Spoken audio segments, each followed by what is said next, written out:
Hi student, प्रकाश विद्याकुल में आपका स्वागत है। ठीक है, आज हमें पढ़ना है मैथ में दूसरा चैप्टर जवाहर नवोदय विद्यालय में पूछे जाने वाले, ठीक है, एंट्रेंस के पेपर में दूसरा जो चैप्टर है, ठीक है, मैथ में आपका, ठीक है, क्या है, पूर्ण संख्याओं पर आधारित 4 आधारभूत संक्रियाएं। ठीक है, इस चैप्टर को हमें पढ़ना है। इस चैप्टर में हम पहले जानेंगे, ठीक है, हमारे 4 आपका पूर्ण संख्या किसे कहते हैं, 4 आधारभूत संक्रियाएं किसे कहते हैं, इकाई तत्समक, ठीक है, तत्समक किसे कहते हैं। ये सब चीजें हम धीरे धीरे आपका और विभाज्यता का रूल पढ़ेंगे और इकाई का अंक ज्ञात करना सीखेंगे। ठीक, तो आइए सबसे पहले पढ़ते हैं पूर्ण संख्याएं किसे कहते हैं।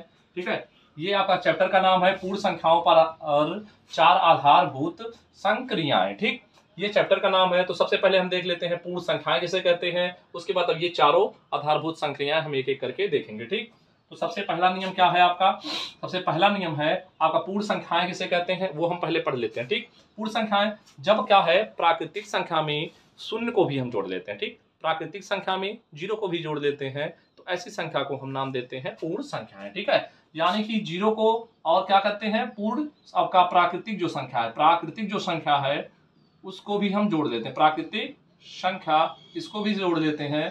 तो इन दोनों संख्याओं को ये हम क्या कहते हैं, पूर्ण संख्याएं। जैसे या फिर अर्थात कह के लिख सकते हो, अर्थात 0, 1, 2, 3, 4 ये सब प्राकृतिक संख्याएं होती हैं। ठीक है, ये सब प्राकृतिक संख्याएं और अनंत तक चले जाते हैं, तो ऐसी संख्याओं को हम नाम दे देते हैं कौन सा संख्याएं, पूर्ण संख्याएं कहते हैं। ठीक, अब पूर्ण संख्याओं के बाद हमारे 4 नियम पढ़ना। ठीक है, पूर्ण संख्याएं ये हो गए, 0 के साथ शुरू होंगे और अनंत तक। सबसे छोटी पूर्ण संख्या क्या होती है, 0 होती है, उसके बाद 1 करते हुए आपका अनंत, सबसे बड़ी हम नहीं बता सकते हैं, अनंत होती है। ठीक, अब 4 आधारभूत संक्रियाओं में से पहला संक्रिया क्या होती है आपकी, पहला नियम है आपका संबरक नियम। कौन सा नियम, संबरक।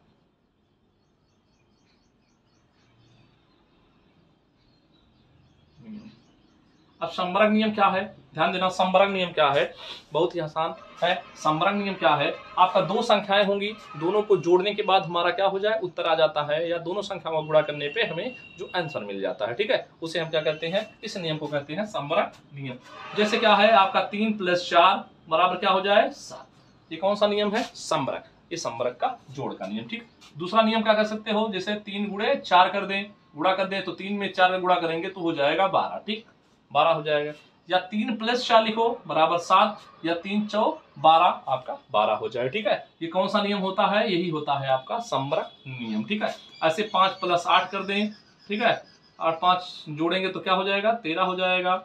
ऐसे आपका 5 में 8 का गुणा कर दें, 8 का 6 का कुछ भी गुणा कर लो, 8 40 हो जाएगा, ये हो जाएगा। ठीक, तो अर्थात ये जो आपका जोड़ने पे उत्तर आ जाए, गुणा करने पे आपका उत्तर आ जाता है, तो इसे कहते हैं कौन सा नियम, संबरक नियम कहते हैं। ठीक है, दूसरा नियम है आपका क्रम विनिमय नियम। दूसरा क्या है आपका, क्रम विनिमय नियम। दूसरा है क्रम विनिमय नियम, यानी कि 2 संख्याएं लेंगे, दोनों संख्याओं के क्रम को आगे पीछे करने से, ठीक है, क्रम को बदलने से उसके मान में कोई परिवर्तन नहीं होता है। ठीक है, जैसे यहाँ पर हम a + b लिख दें बराबर b + a लिख दें, दोनों के मान में कोई परिवर्तन नहीं होगा। अर्थात a में b को जोड़ें या b को a में जोड़ें, दोनों के मान आपके समान आते हैं। ठीक है, ये कौन सा है, ये क्रम विनिमय नियम के जोड़ का नियम है, क्रम विनिमय नियम का जोड़ का नियम। ऐसे क्रम विनिमय a × b कर दें, चाहे a का b में गुणा करें, चाहे v का a में गुणा करें, दोनों के मान क्या होंगे, सेम आएंगे। ठीक, अब जैसे एग्जांपल समझो, जैसे 3 + 4 कर दें बराबर 4 + 3 कर दें, इसको जोड़ोगे 4 3 7 आएगा, इसको भी जोड़ेंगे तो 4 3 7 ही आएगा। ठीक, दोनों पक्ष बराबर है, चाहे 3 में 4 जोड़े, चाहे 4 में 3 जोड़े, क्रम को आगे पीछे करने से कोई फर्क नहीं पड़ता। ऐसे इसमें देखो 3 × 2 कर दें या 2 × 3 कर दें। ठीक, 2 का 3 का पहाड़ा 2 बार पढ़ें या 2 का पहाड़ा 3 बार पढ़ें, दोनों तरफ से क्या आएगा आपका 6 आएगा। ठीक है, इस तरह के नियम को हम क्या कहते हैं, क्रम विनिमय। 2 अंक रहेंगे, दोनों अंक के आगे पीछे करने से उसके मान में कोई परिवर्तन नहीं होता है, चाहे जोड़े चाहे गुणा करें, हमारा ये हो जाता है कौन सा नियम, क्रम विनिमय नियम। ठीक है, 2 संख्या लेना है, दोनों को क्रम बदलना है। ठीक, आपका तीसरा आता है सहचर नियम। कौन सा नियम, सहचर नियम। ठीक, ठीक है, सहचर नियम में क्या है, सहचर नियम में आपके 3 अंक होंगे। ठीक है, 3 अंक होंगे और तीनों आपके क्रम नहीं बदलेंगे, केवल क्या करना है, पहले दो संख्याओं को जोड़ लें, बाद में तीसरी संख्या जोड़ें, या पहले वाली संख्या का छोड़ करके बाद के दोनों संख्याओं को जोड़ें, उसके बाद पहली संख्या को जोड़ें, दोनों के मान क्या होते हैं, दोनों पक्षों के मान बराबर आते हैं। जैसे क्या है आपका a प्लस बी कर दें और प्लस में c कर दें, ठीक। ये दोनों को हम पहले जोड़ देते हैं, c को बाद में जोड़ते हैं, ठीक। या फिर a को छोड़ देते हैं और b प्लस c को हम बाद में पहले जोड़ लेते हैं, ठीक है। पहले इसको जोड़ करके बाद में c को जोड़ें, या a को छोड़ करके पहले b प्लस c को जोड़ें, बाद में a को जोड़ें, दोनों के मान क्या आएंगे, सेम सेम आते हैं, ठीक। जैसे में आपका, ठीक है, जैसे में एग्जांपल में अगर समझो तो कैसे करते हैं, जैसे 3 प्लस 4 कर देते हैं और बाद में 5 जोड़ देते हैं, ठीक। जैसे 3 प्लस 4 प्लस में 5, देखो इधर 3 प्लस 4 क्या हो जाएगा, 3 4 7 हो जाएगा, ठीक है। 3 में 4 जोड़ेंगे तो 7 हो जाएगा और 7 में 5 जोड़ेंगे तो क्या हो जाएगा, 12 हो जाएगा, ठीक। ये 12 हो गया, 12। ऐसे 5 4 9, 9 में 3 जोड़ेंगे तो क्या हो जाएगा, इधर भी 12 आ जाएगा, दोनों पक्ष आपस में बराबर है। तो ये नियम आपका होता है क्या, सहचर नियम, ठीक है, सहचर नियम। ऐसे सहचर का ये योग का नियम है, ऐसे सहचर का गुणा के नियम का आ जाएगा, इसे a गुणे b गुणे c। ए बी को हम पहले गुणा कर लेते हैं, बाद में सी का गुणा करें, या क्या कर देते हैं, a गुणे v और, ठीक है, इसको छोड़ करके a गुणे v गुणे क्या करते हैं, c, इसको छोड़ना, ठीक। तो a का b में गुणा करके बाद में c का गुणा करें, या a को छोड़ करके b और c को पहले गुणा कर लेते हैं, बाद में a का गुणा करते हैं, तो दोनों पक्षों के मान क्या होंगे आपके बराबर। इस वाले पक्ष का मान, इस वाले पक्ष का मान दोनों बराबर आएंगे। जैसे हम क्या कर दें, 2 गुणे 3 कर दें, बाद में क्या कर देते हैं, 4 का गुणा कर देते हैं। ऐसे 2 गुणे 3 कर देते हैं और गुणे 4 कर देते हैं, ठीक। कोष्टक को पहले हल किया जाता है, अर्थात 2 में 3 का गुणा करेंगे, 2 3 6 हो जाएगा, ठीक है, 6 हो जाएगा। 6 में जब 4 का गुणा करेंगे, 6 4 24 हो जाएगा, ये आपका 24 हो जाएगा, 24, ठीक। ऐसे 3 का 4 में गुणा करेंगे, 3 4 12 हो जाएगा, 12 का 2 में गुणा करेंगे तब आ जाएगा 24, ठीक है। इधर भी 24, इधर भी 24। तो इस नियम को कहते हैं हम कौन सा नियम, सहचर नियम, ठीक। सहचर नियम में आपके 3 अंक होते हैं, ठीक है, कम से कम मिनिमम 3 अंक होंगे, और तीनों अंक में से क्या है, इसमें क्रम नहीं बदलेगा, ठीक है। क्रम देखो सब सेम लिखा हुआ है, ABC इसमें भी है, क्रम इसमें नहीं बदलता है। केवल क्या है, दो संख्याओं को पहले ले लेते हैं, बाद में तीसरी संख्या को लेते हैं, तो संख्या के मान में कोई परिवर्तन नहीं आएगा, दोनों पक्ष आपस में बराबर आएंगे, ठीक। 3 नियम, सहचर नियम, क्रम विनिमय नियम, और ठीक है, पहला है संवर्ग नियम, दूसरा आपका क्रम विनिमय नियम, और तीसरा हो गया सहचर नियम। अब आ जाते हैं हम कौन सा नियम, चौथा नियम पढ़ लेते हैं अपना बंटन नियम या वितरण नियम, ठीक है। बंटन या वितरण नियम, वितरण नियम, इसी का एक नाम और है वितरण नियम, ठीक। बंटन या वितरण नियम, ये नियम में क्या होता है, इसमें 2 संख्याएं दी जाएंगी, ठीक है। जैसे आपका a कोई हम संख्या ले लें और कोष्टक में क्या लिख दें, b प्लस c लिख दें, ठीक है। इसका a बाहर लिखने का मतलब है इसका दोनों में गुणा है, यहाँ चाहे गुणा लगा रहे चाहे ना लगा रहे, ये दोनों का गुणा हो जाएगा। तो a को हम इसमें भी दे देंगे, a को इसके साथ भी गुणा कर देंगे, यानी कि a गुणे b हो जाएगा, और प्लस में a का c के साथ गुणा हो जाएगा, a गुणे c हो जाएगा। ये नियम हो जाता है आपका कौन सा नियम, इस नियम को कहते हैं हम, ठीक है, बंटन या, मतलब इस चीज को हम बांटना है, देना है किसको, a और b और c को, a को देना है b और c को, a को b के साथ गुणा कर देंगे एक बार a को c के साथ गुणा कर देंगे, इस तरह सिंपल सा हमारा गुणा हो जाएगा। इधर जितना मान होगा उतना मान आपका इधर भी रहेगा, दोनों के मान आपके बराबर आएंगे, ठीक। जैसे हम एग्जाम्पल से थोड़ा सा समझ लें, जैसे आपका क्या है, 3 है और कोष्टक में 4 प्लस 5 है, ठीक, ऐसे है। अब 3 का गुणा करेंगे 4 में, तो 3 गुणे क्या हो जाएगा 4, और प्लस में 3 का किस में गुणा करेंगे, 3 का गुणा 5 में कर देंगे, तो ये हो जाएगा आपका, इधर 2 4 5 4 9, 9 में 3 का गुणा करेंगे 9 3 हो जाएगा 27, ठीक। ऐसे 2 4 3 12, ऐसे 5 3 15, ठीक। 12 15 जोड़ेंगे तो भी क्या हो जाएगा 27, 27 इधर 27 इधर। तो यानी कि कोई भी संख्या है, उस संख्या का अगर बाहर गुणा है तो उसको हम बारी बारी से सब में संख्याओं में क्या कर सकते हैं, गुणा कर सकते हैं, तो दोनों के वैल्यू क्या आएंगे, सेम सेम आएंगे, इधर का मान जितना होगा उधर का मान भी दोनों बराबर होंगे। इसे कहते हैं बंटन नियम या वितरण नियम। तो 4 नियम हम पढ़े, पहला सहचर नियम, दूसरा आपका हो गया आपका क्रम विनिमय नियम, पहला आपका संवर्ग नियम, दूसरा आपका सहचर, ठीक है, आपका पहला आपका क्रम विनिमय, दूसरा क्रम आपका संवर्ग नियम, दूसरा क्रम विनिमय, तीसरा सहचर, और चौथा आपका बंटन या वितरण नियम। 4 नियम हम पढ़े हैं। चारों नियम आपको ध्यान रखना है। ऐसे कोई भी अंक दे करके पूछ लेता है ये कौन सा नियम है, जैसे आपका ऐसे 4 प्लस में 6 बराबर 6 प्लस 4, ऐसे दे करके पूछ लिया जाएगा आपका ये कौन सा नियम है। ठीक है, तो ये आपको बताना पड़ेगा। ये क्रम को आगे पीछे किया गया है, इसका मतलब है ये क्रम विनिमय नियम है। ठीक है, क्रम को आगे पीछे किया क्रम विनिमय नियम है, और क्रम विनिमय नियम का जोड़ का नियम है। ठीक है, ये और यहाँ पर अगर गुणा लगा देते हैं तो ये क्रम विनिमय के गुणा का नियम हो जाएगा। ठीक है, ऐसे 5 है और 6 प्लस 7 है, और ऐसे लिख दिया जाए 5 गुणे 6 प्लस में 5 गुणे 7। इसका मतलब ये कौन सा नियम है, तो ये आपका एक संख्या को इसमें गुणा करिए, इसी का इसमें गुणा कर दिए, यानी कि ये आपका बंटन या वितरण नियम है। 5 को दोनों के पास वितरित कर दिए हैं, बंटन या वितरण नियम। ठीक, अब क्या करते हैं, अब एक आपका हेडिंग होता है आपका इकाई तत्व। ठीक है, क्या कहते हैं,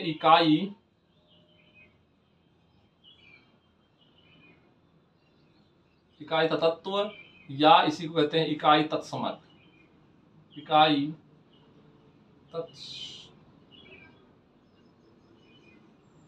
तत्समक। ठीक, इकाई तत्समक।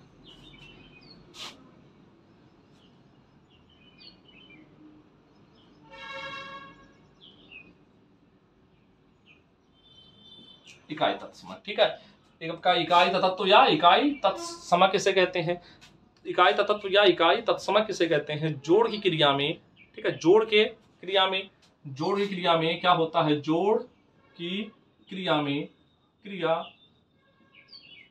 शून्य तथा गुणा की क्रिया में एक इकाई तत्व होता है। ठीक है, इकाई तत्समक होता है। ठीक, जोड़ की क्रिया में क्या होगा, जोड़ की क्रिया में आपका क्या होगा, शून्य इकाई तत्समक होता है, और गुणा की क्रिया में आपका क्या होता है, एक आपका जो होता है इकाई तत्समक होता है। ठीक है, जोड़ेंगे तो उसमें आपका 0 के इकाई तत्समक होगा, और गुणा की क्रिया में क्या होता है आपका एक इकाई तत्समक होता है। ठीक है, कभी कभी पूछ लिया जाता है इकाई तत्समक में गुणा की क्रिया में कौन सा तत्समक होता है, क्या तत्समक होगा, जोड़ की क्रिया में आपका 0 हो जाएगा, और गुणा की क्रिया पूछा जाएगा तो क्या बताएंगे हम, एक बताएंगे। ठीक है, अब शून्य के क्या है, कुछ गुण होते हैं, उन गुणों को हम थोड़ा सा आपको बता देते हैं। क्या है आपके शून्य के बारे में हम थोड़ा सा चर्चा कर लेते हैं, शून्य अर्थात 0। ठीक,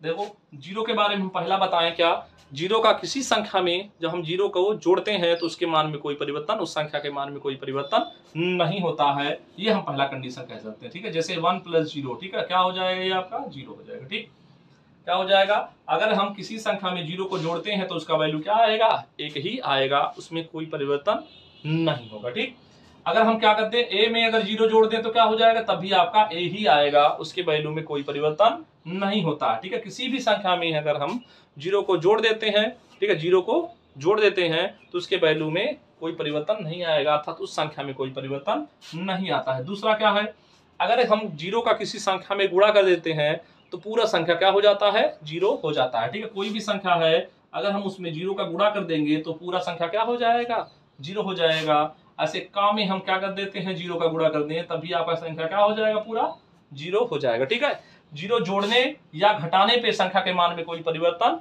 नहीं आता है, चाहे जोड़ो या घटाओ। अगर घटाने की बात करते हैं, जैसे 4 में से हम क्या कर दें, 4 आपका लिख करके, इस 4 में से अगर हम 0 को घटा भी दें तो इसका वैल्यू आपका 4 ही रहेगा, या 4 में हम 0 जोड़ दें तभी उसका मान में परिवर्तन नहीं होता। लेकिन जब किसी संख्या में हम 0 का गुणा कर देते हैं तो वो पूरा संख्या क्या हो जाता है, आपका 0 हो जाता है।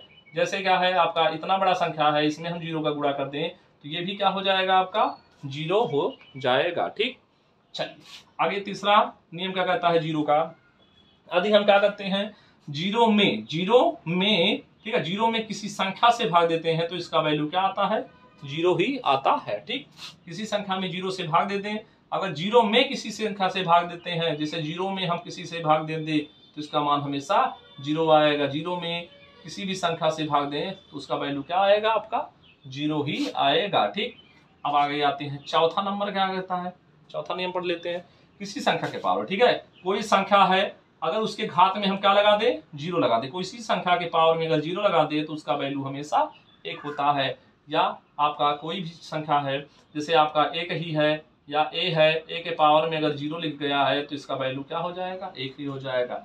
1 3 2 के पावर में क्या लगा दें, अगर हम 0 लगा दें इसका वैल्यू क्या हो जाएगा आपका 1। यानी कि कोई भी संख्या है अगर उसके घात में क्या लगा हुआ है, 0 अर्थात 0 लगा हुआ है तो उसका मान क्या हो जाएगा, 1 हो जाएगा। ठीक, आगे आते हैं हम 5वें नियम में पढ़ते हैं।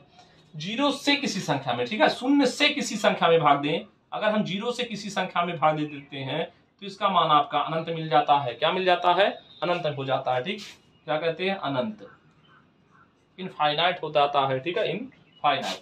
अगर हम क्या करते हैं 5/0 कर दें तभी इसका मान अनंत आएगा। ऐसे k/0 कर दें तभी इसका मान अनंत ही आएगा। ठीक है, या a/0 कर दें इसका मान भी आपका अनंत ही होता है। आप याद कर लेना 1/0 कहीं पर लिखा रहेगा तो इसका मान भी क्या आएगा, आपका अनंत आएगा। ठीक, और 0/1 रहेगा तो इसका मान 0 होता है, ये आपको ध्यान रखना है। ठीक, तो ये आपका हो गया 5वां नियम। घात वाला भी बता दिए 0। ठीक है, एक और थोड़ा सा कंडीशन आप लोग को ध्यान रखना है, कभी भी अगर आपको दिख जाए क्या है आपका नीचे बता देते हैं आपका क्या है, ये आपको ध्यान देना है।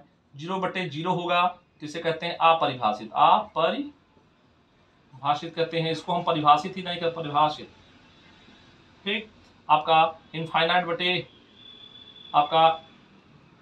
बटे इनफाइनाइट हो जाए, ये भी क्या हो जाएगा आपका अपरिभाषित हो जाता है। ठीक, 0/0 हो, इनफाइनाइट बटे इनफाइनाइट हो, इसका मान क्या आ जाता है आपका अपरिभाषित आ जाता है। ठीक, यानी कि अनंत बटे अनंत होगा अपरिभाषित, 0/0 होगा तो अपरिभाषित, इसको हम परिभाषित ही नहीं कर सकते हैं। ठीक है, तो ये क्या है आपका इकाई तत्समान के हम ध्यान दे दिए।